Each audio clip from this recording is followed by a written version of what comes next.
आज मैं एक चोर की कहानी सुना रहे मेरे प्रिय दर्शकों।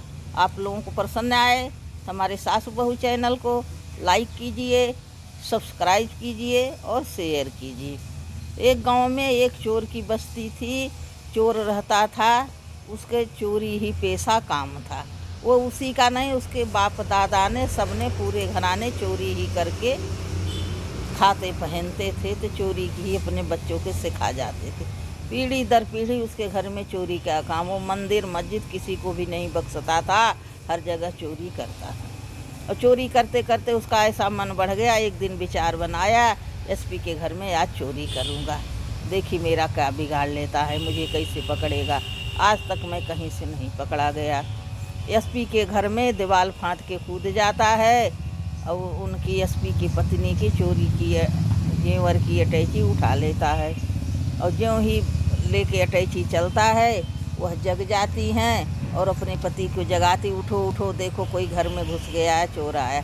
एसपी साहब कच्छा पहने सो रहे थे, कहते हैं मजाल है किसकी, मेरे घर में कौन घुसेगा, मैं बड़े बड़े चोरों को ठीक कर दिया, पूरी दुनिया का चोर मैं ठीक करता हूँ, मेरे घर में कौन घुसेगा। वो कहती देखो देखो घुसे आया, देखो मेरे हार चला गया, मेरी अटैची चली गई, उसमें मेरा पुश्तैनी हार था। चल अब एसपी साहब जागते हैं, वही चड्ढी पहन के भागते हैं, दीवार फाँद के वो भी कूदते हैं।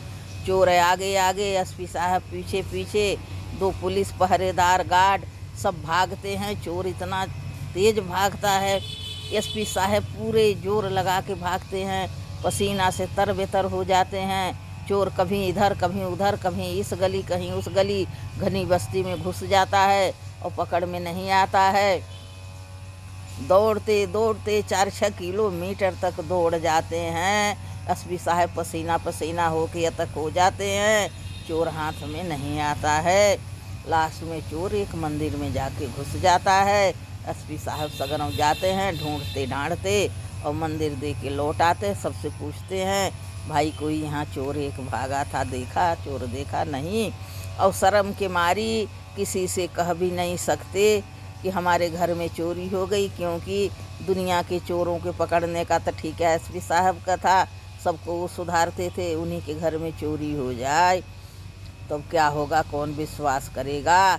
शर्म के मारी किसी से कुछ कहते न थे, भीतरे भीतर घुट रहे थे, चिंता करते थे कि मैं जब तक पकड़ ना लूँ तब तक मैं चैन का सांस नहीं लूँगा।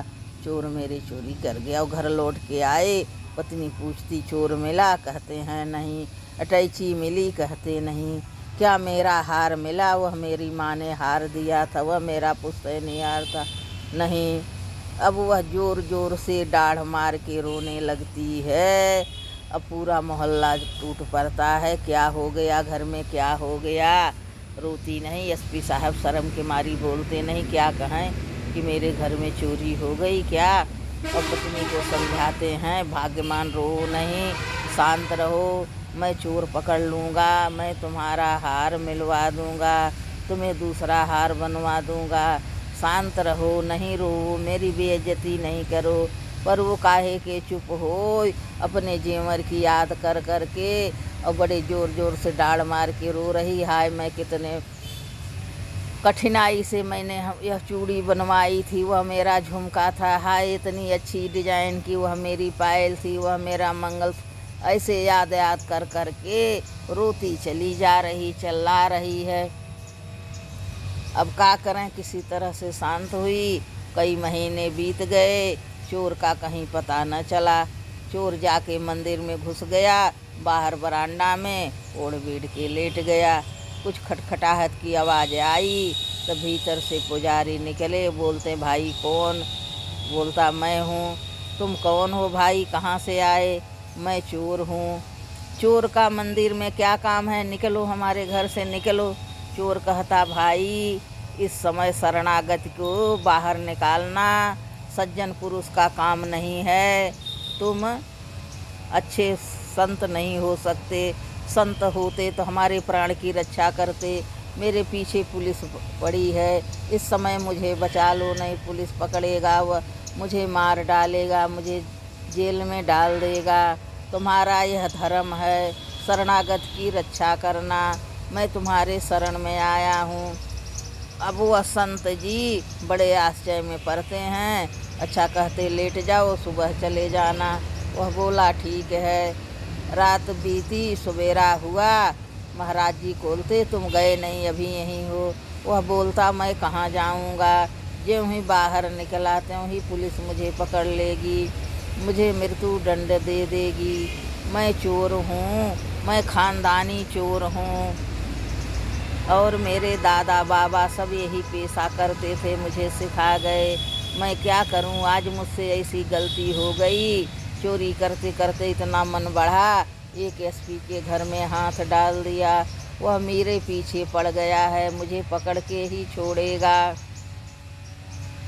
आपका धर्म है, आप संत हो, दुखी मनुष्यों की दीनों की रक्षा करते हो। चोर डकैत जितने भी जेल में हैं, मुकदमा चलाया जाता, सब उनकी रक्षा वकील लोग करते हैं, उनका केस लड़ते, उन्हें छुड़ाते। मैं तुम्हारे शरण में आया हूँ। जिस तरह रावण सीता को हर ले गया और उसका भाई भीषण राम का दुश्मन ही था, लेकिन जब प्रभु के शरण में आ गया, प्रभु ने उसकी रक्षा करी, उसे राजगद्दी दिला दिया, लंका की राज दिला दिया। मैं तुम्हारे शरण में आया हूँ, तू संत हो, उसी तरह मेरी रक्षा करिए। अब अनेकों कथाएं वार्तालाप सुनाता है, जितना ज्ञान बघारता है। संत जी के उतना खुद ज्ञान नहीं था जितना चोर को ज्ञान था। और सब चीज़ तरह तरह की कथा कहानी सुनाता है। और श्री कृष्ण, उनके माँ बाप जेल में बंधे थे, फिर भी शरणागत की सबकी रक्षा के लिए और उनकी शरण में श्री कृष्ण भगवान आ गए। नंद ने उनकी सहायता करी, कंस से दुश्मनी मोल ले ली और तरह तरह की बात वह सुनाता फिरता है। तब जो संत महाराज हैं उसे रख लिए, चलो मंदिर में रहो। अब वह कहता मेरी पेशा तो चोरी थी, चोरी करके ही मैं गुजर करता था, अब मैं क्या खाऊंगा, मुझे कुछ काम दे दो। संत कहते मैं तुम्हें क्या काम दूं, तुम्हें कहाँ भेजूं चोर को। चलो मंदिर की सेवा करो, मंदिर धोओ पूछो, पूजा करो, भगवान की सेवा में लग जाओ, भगवान तुम्हें अच्छी बुद्धि देंगे। अब वह चोर रात में लगे कीर्तन करने। महाराज जी तंग बजा, कहे महाराज क्या करें, मुझे चोरी की आदत है, रात भर जागने की आदत है, मैं 50 साल से रात में नहीं सोया हूँ तो मुझे नींद नहीं आती। आप रात में सोइए, दिन में जागिए। मैं दिन में सो लूँगा, रात भर जागूँगा, भगवान की सेवा करूँगा, क्योंकि रात में चोरी करने की आदत है, मुझे सोने की आदत है ही नहीं। अब इस तरह से वो भगवान की सेवा में लग गया और रम गया, वही कार्य उसे अच्छा लगने लगा। और जो गुरु थे वो चेला बन गए, वो गुरु का ही गुरु बन गया और उस मंदिर का महंत बना, बहुत सा धर्म काम करने लगा। सब लोग, पूरी जनता उसे गुरु के रूप में स्वीकार कर लिया और बड़ा प्रसिद्ध महात्मा वह हुआ। चोरी छोड़ दिया और एसपी को बुला के उनका धन, उनकी अटैची समर्पित कर दिया, ये ले जाइए, आज से मुझे क्षमा करिए। फिर जनता भी उन्हें माफ़ कर चुकी थी। उन गुरु को कहा मैं जेल में नहीं डालने दूंगा, यह हमारे गुरु हैं, ये नेक काम करते हैं, ये कहीं से चोर नहीं दिखते हैं। तो वह एसपी भी उस चोर का चेला बन गया, वो चोर के गुरु बना लिया कि भाई आज से मेरे हाथ से कोई चोर नहीं बच पाया था, तो मेरा भी गुरु हुआ, तू मेरे हाथ से बच गया और हमारे घर में डकैती करके निकल गया, तो यह तेरी नहीं, यह मेरी गलती, मैं हार मानता हूँ, तू नहीं हारा है।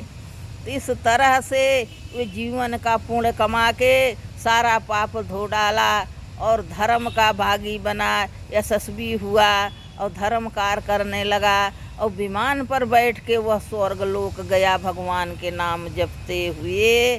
तब बुरी संगत से बुरा गुण सूखते हैं। इस कहानी से क्या मिलता है, अच्छी संगत में चोर रहने लगा पुजारी के, तो वह भी पुजारी महात्मा बन गया, पुजारी का भी गुरु बन गया और अच्छा कार्य सीखा, नेक काम सीखा, भगवान भक्ति में लग गया, उसका उद्धार हो गया, जन्म मृत्यु के बंधन से छूट गया। संगति से गुण होत हैं और संगति से गुण जाय। अच्छी संगत मिले तो अच्छा गुण होय, बुरी संगत मिले तो बुरा गुण।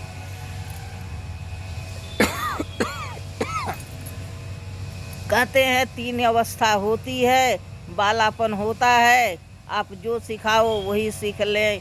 जमीन पे बैठा जाओ, जमीन पे बैठ जाएं, खाट पे बैठाओ, खाट पे बैठ जाएं, किसी के गोद में दे दो, किसी के चला जाएं, वो यह भेदभाव नहीं जानते, कौन बड़ा है कौन छोटा है, कौन हमारा सगा माता पिता है कौन नहीं है। जो कुछ कोई खाने को दे दिया, बालक के फुसलाया, वो उसी का हो जाता है। थोड़ा जवान होता है तो बुद्धि आ जाती है, शरीर में लज्जा आ जाता है, वह सोच विचार के बोलता करता है और तब थोड़ी सीख लेता है। अब बुढ़ापा आते आते सब गुण संपन्न हो जाता है, सब ज्ञान हो जाता है, अच्छा कार्य करना चाहता है, पर उसके पास न शक्ति रह जाती, बुढ़ापे में न धन रह जाता है, सबसे हीन हो जाता है और बुद्धि का क्या उपयोग करे।